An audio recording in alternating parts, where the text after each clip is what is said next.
Le bilan est un document comptable composé du compte de résultat, du bilan et d'annexes qui vise à synthétiser l'année qui vient de s'écouler au sein d'une entreprise. Il est donc logiquement publié en fin d'année, le plus souvent le 31 décembre, mais cela peut également être fait chaque trimestre ou semestre dans les grandes entreprises. Ce document permet d'étudier en détail les comptes d'une société pour déterminer ses forces, ses faiblesses, ses points sensibles et ses points forts, afin d'en déduire une valorisation théorique.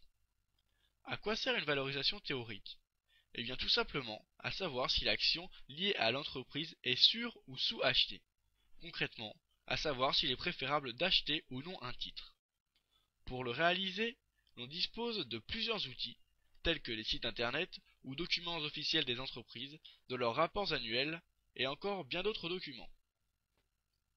Le bilan est la situation économique d'une entreprise à un moment donné. Il comprend les ressources de la société et les emplois de ces ressources. Il se présente en deux parties, l'actif et le passif. Étudions-les.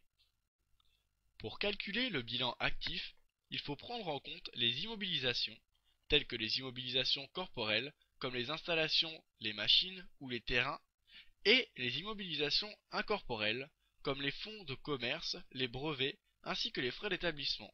Et enfin, les immobilisations financières, comme les prêts en cours.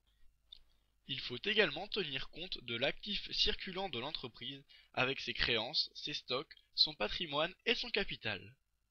Pour calculer le bilan passif, il faut tout d'abord prendre en compte les dettes de l'entreprise, telles que ses emprunts. Ensuite, il faut prendre en compte ses capitaux propres, tels que ses résultats, bénéfices ou pertes, et son capital. Et enfin, ses provisions pour risques et pour charges. Les principaux éléments qui composent un bilan sont les provisions, ce sont en fait les charges calculées par l'entreprise, inscrites au passif du bilan en prévision de pertes à venir sur certains points de son activité. Puis, l'étude des disponibilités, il s'agit des instruments financiers de gestion de trésorerie d'une société, ou les SICAV, mais surtout l'estimation du capital disponible. L'analyse peut varier en fonction de la taille de l'entreprise, de son secteur d'activité et d'encore bien d'autres éléments. Pour réaliser un bilan complet, il faut aussi prendre en compte les dettes de l'entreprise. La capacité de remboursement de ces dettes par l'entreprise, plus que le niveau des dettes qu'elle contracte, sont intéressants. Cette capacité peut en effet se mesurer en divisant les fonds propres par la somme des fonds propres et des dettes à moyen et long terme. Plus le résultat du calcul est élevé, plus la société sera apte à faire face à ses dettes. Enfin, il est important d'étudier les fonds propres qui incluent des éléments tels que les avances conditionnées ou les titres participatifs. En fait, ce sont les fonds remboursables en cas de nécessité après désintéressement de tous les autres créanciers.